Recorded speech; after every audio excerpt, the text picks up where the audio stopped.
alrededor de 5.300.000 años, un suceso crucial transformó la región del Mediterráneo. Fue una colosal inundación que rellenó el mar, que hasta ese momento había sido extremadamente árido y salado. Se le dio el nombre de inundación zancleana y cambió para siempre la geografía de la zona. El mar Mediterráneo está rodeado por Europa, África y Asia y se conecta con el océano a través del estrecho de Gibraltar. Este es un paso bastante angosto que mide unos 13 kilómetros. Puede que no sea ancho, pero el estrecho desempeña un papel crucial a la hora de mantener el equilibrio líquido entre estos dos cuerpos de agua. Hace unos 6 millones de años, una serie de sucesos pudieron haber causado que el Mediterráneo se separara del Océano Atlántico. Algunos dicen que fue una era de hielo, otros hablan de movimientos tectónicos como terremotos. Cualquiera que haya sido la causa, esto llevó a la región del Mediterráneo a un periodo conocido como la crisis de salinidad del Mesiniense. Durante unos 1000 años, el mar se evaporó lentamente, dejando detrás una cuenca seca que estaba varios kilómetros por debajo del nivel del mar. Esta crisis realmente cambió el paisaje y lo dejó con condiciones similares a las que se encuentran en el Mar Muerto actual. Lo que esto significa es que la exuberante belleza mediterránea fue un entorno supersalado que contenía casi 10 veces más sal que el océano. Si lo hubieras podido visitar, habrías flotado sin esfuerzo en la poca agua que pudieras encontrar, aunque no seas un nadador habilidoso. La cantidad de sal y ese contenido mineral habrían hecho que fuera difícil para la mayoría de las criaturas sobrevivir. Sin embargo, algunos microorganismos resistentes, como las bacterias, podrían haberse adaptado a estas duras condiciones. Hoy en día, en el fondo del mar Mediterráneo, podemos encontrar agujeros tan grandes como el Gran Cañón, y parece que se formaron durante el mismo periodo de deshidratación. La evidencia sugiere que ríos enormes como el Nilo y el Ródano fluían directamente hacia el Mediterráneo en ese entonces y dejaban cañones a medida que llegaban al fondo, a miles de metros bajo el nivel del mar. La gente tenía que buscar algún tipo de explicación en aquel entonces para la desecación del Mediterráneo, así que inventaron mitos y leyendas. Una de estas historias era contada por los habitantes del sur de Iberia, en las actuales España y Portugal. También la relataba un famoso escritor romano llamado Plinio el Viejo. Lo que decía esta leyenda era que el Mediterráneo estuvo separado del océano hasta que el héroe Hércules, con su poderosa espada, talló un camino. Lo hizo entre un lugar ficticio en la actual África y la roca de Gibraltar. Esto permitió que las aguas del océano fluyeran y transformó el Mediterráneo en lo que conocemos hoy en día. Algunos fósiles también parecen confirmar la inundación inusualmente grande. Se encontraron restos de organismos marinos en capas altas sobre los niveles del mar actuales. Esto significa que las áreas estuvieron una vez sumergidas bajo el agua. Estos fósiles pertenecen a moluscos, peces y mamíferos marinos. Gracias a las técnicas modernas, ahora tenemos al menos una estimación del momento de la inundación zancleana. Los científicos usaron simulaciones por computadora para reconstruir el suceso y proporcionaron más evidencia de que fue real. Lo que también descubrieron es que existe la posibilidad de que el Mediterráneo pueda cambiar una vez más. El estrecho de Gibraltar podría cerrarse, tal vez debido a movimientos profundos bajo la tierra. Esto podría llevar a que el Mediterráneo se seque nuevamente en un lapso de unos 1000 años. La zona del Mediterráneo podría desaparecer por completo si el continente africano sigue desplazándose hacia el norte, hacia Europa. Otra de esas famosas pero aún un poco hipotéticas grandes inundaciones se llama la teoría del diluvio del Mar Negro. Algunos científicos creen que hace unos 8400 años, el agua del Mediterráneo podría haber desbordado hacia el Mar Negro a través de un angosto pasaje llamado el Estrecho del Bósforo. Esto podría haber causado un enorme desastre, que obligó a las personas que vivían cerca del Mar Negro a empacar sus cosas y mudarse más adentro del continente, tanto en Europa como en Asia. Junto con ellos, podrían haber llevado historias sobre esta inundación colosal. Los especialistas que idearon esta teoría también sugirieron que estas personas migrantes podrían haber traído nuevas formas de agricultura. Sin embargo, no todos en la comunidad científica están convencidos. Algunos argumentan que, aunque pudo haber habido una inundación, tal vez ocurrió antes y fue mucho más pequeña. No creen que esta inundación pudiera haber causado, por ejemplo, la historia del Arca de Noé. En esta leyenda, un hombre fue advertido por una entidad superior de que se acercaba una gran inundación. El hombre procedió a reunir a parejas de animales y los metió en un barco para asegurarse de que estas especies sobrevivieran a la devastadora inundación. También existía la preocupación entre los estudiosos de que discutir demasiado sobre inundaciones reales e historias antiguas podría difuminar las líneas entre la ciencia y la ficción. Pueden existir otras razones por las cuales estas historias de inundaciones se encuentran tan a menudo en diferentes culturas de todo nuestro planeta. Una idea es que las inundaciones eran increíblemente destructivas para los primeros agricultores, por lo que inventaron mitos sobre ellas que señalaban el fin del mundo. Otra idea es que se encontraron fósiles de criaturas marinas en lugares raros, lo que llevó a creer que hubo una inundación significativa en el pasado. La solución a las inundaciones futuras podría ser, por ejemplo, ciudades flotantes.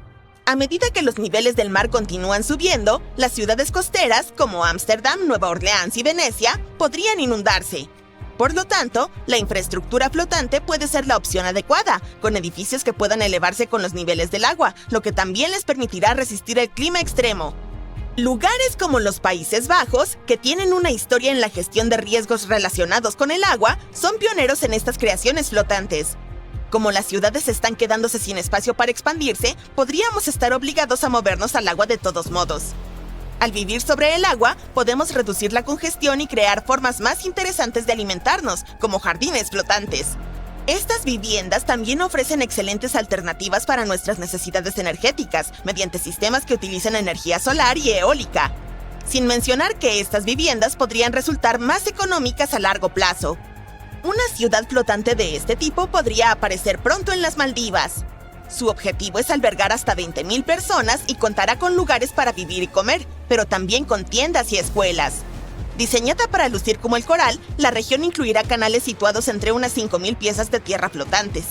La ciudad se construirá utilizando unidades modulares ensambladas en un sitio de construcción cercano. Una vez completadas, serán remolcadas hasta la ciudad flotante. El siguiente paso es asegurar las unidades a un gran casco de hormigón bajo el agua, que está firmemente atornillado al lecho marino sobre unos pilares de acero. Todas estas piezas de construcción permiten que las unidades modulares se muevan con naturalidad, al igual que el mar. Incluso para aquellos que temen el mareo, hay una solución. Para eso está el arrecife de coral cercano. Rodeará la ciudad, actuando como un rompeolas natural. Se colocarán bancos de coral hechos por el humano debajo de la ciudad, lo que también ayudará al crecimiento natural del coral. El objetivo a largo plazo es hacer el establecimiento autosuficiente. Contará con electricidad principalmente de energía solar in situ. Los desechos serán tratados en las cercanías y reutilizados como fertilizante para plantas. En lugar de aire acondicionado, la ciudad utilizará enfriamiento con agua de mar profunda. Este método bombea agua fría desde el fondo del mar para enfriar la zona, ahorrando energía. La Tierra no es el único planeta que ha presenciado grandes inundaciones. En tiempos antiguos, en Marte también parece que hubo inundaciones y jugaron un papel importante en la formación de su superficie. Investigadores recientes revelan que hace miles de millones de años, Marte fue muy afectado por inundaciones de ríos que contribuyeron a la formación de sus valles y cañones. La causa de estas inundaciones fue la fuerte lluvia, que remodeló el paisaje marciano rápidamente, quizás incluso en días o semanas. A diferencia de la Tierra, donde los ríos se forman bastante lentamente, Marte sufrió cambios rápidos debido a estas inundaciones, particularmente hace unos 4,000 millones de años. Conocíamos este hecho desde hace bastante tiempo, pero este estudio nos mostró su magnitud. Ahora sabemos que las inundaciones fueron más extensas y frecuentes de lo que se pensaba. Los científicos afirman que Islandia era una región entre Groenlandia y Escandinavia que tenía más de 600,000 kilómetros cuadrados, pero ahora está bajo el agua. La Tierra fue una vez una pizza con todos los continentes conectados entre sí hace millones de años, y era conocida como Pangea. La región del Atlántico Norte que conocemos hoy fue tierra seca desde hace unos 335 millones a 175 millones de años. Durante muchos años, los científicos y geólogos asumieron que el Océano Atlántico Norte nació cuando Pangea comenzó a dividirse hace aproximadamente 200 millones de años. Con volcanes en la región donde se encuentra Islandia, el país llegó a existir hace solo 60 millones de años cuando se rompió y se alejó de toda la otra tierra. Y dado que la Tierra era como una gran pizza, se dividió como una. Muchas masas de tierra se dividieron en muchos pedazos grandes y pequeños, creando los continentes que conocemos hoy. Pero esta nueva teoría sugiere que el resultado de la división de Pangea dejó fuera algunas masas de tierra que se extendían por alrededor de 320 kilómetros, y hace apenas unos 10 millones de años, ese pedazo de tierra se sumergió en las aguas en el lado este y oeste, dejando la punta de la masa de tierra que ahora es Islandia. Cuando las placas tectónicas se mueven, chocan entre sí, lo que dio forma a nuestro paisaje actual. Todo gracias al manto. Esta nueva teoría radical va en contra de todo lo escrito en los libros de historia y lo que los científicos han estado estudiando. Comenzaron a sacudir la cabeza, lo que generó mucho escepticismo y críticas. Pero al analizar el fondo del océano debajo de Islandia y la corteza terrestre, podemos asumir que esta idea no es descabellada. La corteza debajo de Islandia resulta ser mucho más gruesa que la típica. La corteza oceánica está formada por rocas fundidas únicas en comparación con las cortezas terrestres, donde caminamos y vivimos, y es mucho más densa. La capa más delgada de la Tierra es la corteza, donde tiene lugar la vida. Es esencial para el agua, el cultivo de alimentos, la recolección de recursos naturales y minerales y la inhalación de oxígeno. La corteza se hunde hasta el fondo, pero justo encima del manto de la Tierra. También se actualiza a sí misma, ya que se recicla constantemente en el manto y vuelve a subir. Esta es la razón por la que las rocas en la corteza oceánica tienen cerca de 40 kilómetros de espesor, en comparación con solo 8 kilómetros en cualquier otro lugar. Esto también es razonable, dado que se encuentra en un punto de acceso a los volcanes. Los estudios magnéticos del fondo del océano muestran capas de corteza fundida en patrones de rayas. También, dado el hecho de que el campo magnético de la Tierra cambió su polaridad durante millones de años, esto jugó un papel en la configuración de los cimientos de nuestro paisaje. Pero todavía no hay ninguna evidencia concreta para probar esta nueva teoría. Uno de los primeros pasos es comenzar a cavar el fondo del océano cerca de Islandia. El zircón es un mineral muy resistente que puede durar miles de millones de años a pesar de la erosión en la corteza terrestre. Al tomar muestras y estudiarlas, los investigadores pueden estimar la edad geológica de los continentes. Esto asegurará que la corteza sea oceánica, que es más gruesa, o continental, que es la corteza regular sobre la que caminamos. Este no es un proyecto para hacer de la noche a la mañana y tendría un costo considerable. Otra forma es realizar estudios sísmicos que puedan medir los ecos hechos en barcos de investigación. Perforar agujeros a kilómetros de profundidad en la corteza también puede ayudar con la investigación, pero esto costaría más que estudiar los minerales de zircón. Algunas plantas fosilizadas exclusivas de Escandinavia y Groenlandia podrían demostrar que Islandia estuvo alguna vez en la superficie y posiblemente tenía árboles. No era una tierra fría como lo es hoy, por lo que puede haber tenido bosques. Pero los científicos aún no han encontrado evidencia fósil de animales comunes en ambas masas de tierra que sugieran algo así. Pero tal vez el tiempo lo diga. La teoría más profunda sugiere que hubo una gran Islandia. Con Islandia, Irlanda, Gran Bretaña, Escandinavia y Groenlandia en un solo microcontinente. Podría ser un destino para los entusiastas del invierno y excelente para esquiar. Podría ser posible conectar Canadá con la Gran Islandia en tren sobre el océano, lo que abriría aún más la economía. Islandia tiene cerca de 103.000 kilómetros cuadrados, que ya es bastante grande. Y si la Gran Islandia estuviera presente hoy, Europa sería un continente completamente diferente. Circulan muchas teorías sobre otros posibles microcontinentes ocultos en todo el mundo. Los científicos no están seguros de la posibilidad de la existencia de Islandia, pero si todos los estudios realizados se hicieran correctamente, entonces la teoría podría cambiar todo lo que sabemos sobre Islandia y el Océano Atlántico Norte. Y esto podría allanar el camino para otros microcontinentes hundidos en todo el planeta. Otra teoría es que Nueva Zelanda era la punta de un subcontinente perdido incluso más grande que Islandia, llamado Sealandia. Los estudios muestran que se separó del supercontinente Gondwana hace entre 79 y 83 millones de años. Los científicos afirman que es el continente más delgado y más joven descubierto bajo el agua. Kraton es un núcleo de roca que actúa como la base principal de la mayoría de los continentes.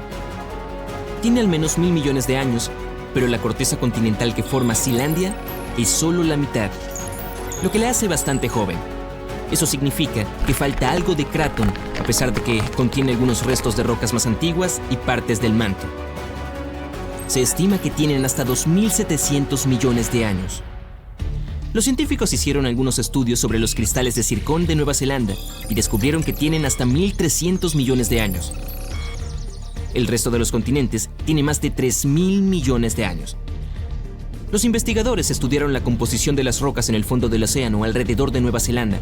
Están compuestos de sílice y granito que se encuentran en las cortezas continentales. Los fondos oceánicos tienen principalmente rocas ricas en magnesio y hierro. Y también son más gruesas y más altas que las costras oceánicas normales que las rodean. Llevaron a cabo algunos estudios y recopilaron datos magnéticos y topográficos para ver el vínculo entre los mares de Tasmania y Coral en la región de Cape True. Esta es la franja estrecha entre Zelandia y Australia. Los datos satelitales rastrearon pequeñas fallas en la gravedad de la Tierra para trazar un mapa de la corteza del fondo del océano que rodea el área. Vieron la masa que compone Zelandia bastante visible y casi del tamaño de Australia. Aunque las señales están ahí, esto no prueba nada. Es posible que haya un montón de microcontinentes que se separaron cuando Australia se liberó de Gondwana. En aquel entonces el supercontinente estaba formado por América del Sur, la Antártida, Australia, Zelandia, Arabia y el subcontinente indio. Las cortezas continentales no son las mismas que la corteza oceánica que las rodea. Y Nueva Zelanda no es el país más grande que existe, pero si las teorías son correctas, Zelandia tendría 6 veces su tamaño original. Mauricio es una isla joven que solo tiene unos pocos millones de años, a solo 1.900 kilómetros de la costa de África. Se cree que la pequeña isla cobró vida hace unos 9 millones de años. Los volcanes submarinos de la región arrojaron tanta lava que formó la masa de tierra que vemos hoy. Pero los científicos encontraron rocas de zircón que tienen más de 3.000 millones de años. También puede ser parte de un continente sumergido bajo el agua llamado Mauritia, que es solo una cuarta parte del tamaño de Madagascar. Los zircones encontrados estaban incrustados en rocas sólidas y no solo en la arena, lo que puede descartar que acabaran de llegar a la costa desde otro continente. Algunos científicos aún no están convencidos. Sugieren que descubrir rocas que se destaquen de las otras típicas traídas por una erupción podría sesgar a la comunidad científica hacia esa teoría. Pero al igual que Islandia podría ser parte de la Gran Islandia, Mauritia una vez se llamó Rodinia, que consistía en India y Madagascar. Las teorías sugieren que Mauritia estaba cubierta de agua cuando India se separó de Madagascar hace unos 85 millones de años.